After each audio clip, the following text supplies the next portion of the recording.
তাআলা আনহুর বাড়ি দেখাইলেন।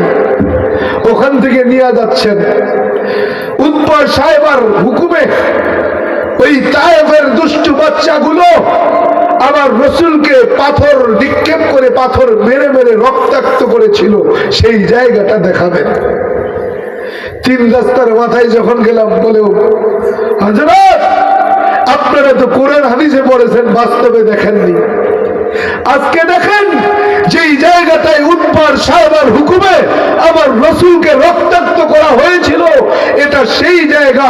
এখান থেকেই পাথর মারা শুরু হয়েছিল। বলে এখানে সৌদি সরকার একটা পিলার গায়রা রাখছে, বলে উম্মতকে দেখাবার জন্য যে এই সেই জায়গা।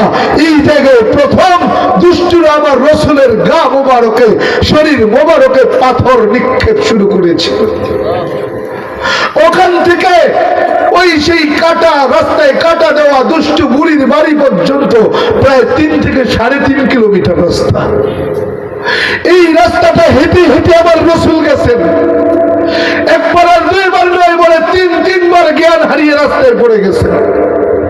আবার জ্ঞান ফিরছে, আবার হাঁটছেন, আবার জ্ঞান হারাইছেন, আবার জ্ঞান ফিরছে, আবার হাঁটছেন, আবার জ্ঞান হারাইছেন, আবার হাঁটছেন। বলে যায় পাপ ওই পাহাড়ের কিনারায় একটু আশ্রয় নিয়েছেন বুড়ির বাড়ির পিছনে। বুড়ি উদ্বারে ডাক দেখো, উদ্বারে মুহাম্মদের তালাশ করো বুঝি। ওই দেখো মুহাম্মদ পাহাড়ের আড়ালে পলায় আছে। ওই দিক থেকে ইবলিস পাহাড়ের চূড়া থেকে 2টা বিশাল বড় বড় পাথর ছেড়ে দিয়েছে, আমার নবীকে দুনিয়ার থেকে বিদায় করে দিবে।